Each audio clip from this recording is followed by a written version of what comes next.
Hello everyone, welcome back to my another mini blog. আর আমার এই রিসেন্ট শাড়ির সাথে যে লুকটা আর হেয়ার স্টাইলটা তোমরা খুব পছন্দ করেছো, এই লুকটা অ্যান্ড হেয়ার স্টাইলটা। তো তার জন্য আমি আজকে আমার হেয়ার স্টাইল ভিডিওটা কিভাবে করেছি সেটাই তোমাদের সাথে শেয়ার করব। আর শাড়ির লুকটার মেকআপটা সেটা আজকে তো শেয়ার করতে পারবো না। তো যাই হোক, সবার প্রথমে আমি একটা হেয়ার বান দিয়ে আমার খোপাটাকে করে নিয়েছিলাম। তো এটা মোটামুটি এখন সবাই করতে পারো, একটা আর্টিফিশিয়াল হেয়ার বান কিনে খোপা। আর আমি যেটা করেছি, এটা আমি যে ফুলগুলো ইউজ করছি এটা আমার বাড়ির ছাদের ফুল। তো প্লিজ বিয়েবাড়িতে এটাই তোমরা এরকম বাড়ির ছাদের ফুল নাও ইউজ করতে পারো, কিনে ইউজ করতে পারো। তো সেটা দেখতে আরও বেশি সুন্দর লাগবে আমার মনে হয়।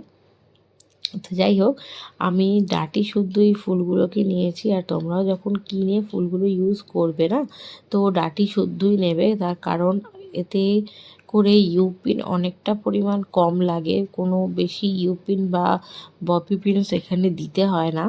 তার কারণ ডাঁটি শুদ্ধ দিলে এই ডাঁটিটা পুরো খোপার মধ্যে না গেঁথে বসে যায়। আর তোমার কোনো রকম কোনো অসুবিধাও হবে না, আর অস্বস্তিও লাগে না। অনেকের মানে ইউপিন বেশি দিলে না মাথা যন্ত্রণা করে। তো যেটা আমার হয়, সেই কারণে আমি কোনো বিয়েবাড়িতেই বা কোনো ফুলের হেয়ার স্টাইল বলো বা হেয়ার স্টাইলে খুব বেশি ইউপিন ব্যবহার করি না। যতটা আমি নিতে পারি ততটাই ব্যবহার করি। তো অনেক সময় মাথা কেটে যাওয়ারও ইউপিন দিয়ে ভয় থাকে যারা নতুন নতুন হেয়ার স্টাইল করছো তাদের জন্য। তো তার জন্য এটা খুব একটা সেফলি প্রসেস, যেটা তোমরা ট্রাই করতে পারো। আর দেখো, এরকমভাবে ফুল দিয়ে খোপাটা সাজিয়ে নিতে মানে কি সুন্দর দেখতে লাগছে।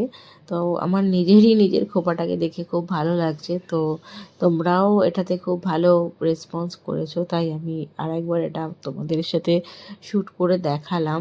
তো তোমরা এভাবে নিজেদের হেয়ারটাকে বিয়েবাড়িতে কোনো অকেশনে সুন্দর করে সাজিয়ে তুলতে পারো। আর এরকম ভিডিও দেখবার জন্য প্লিজ চ্যানেলটা লাইক, শেয়ার অ্যান্ড সাবস্ক্রাইব করে দিও।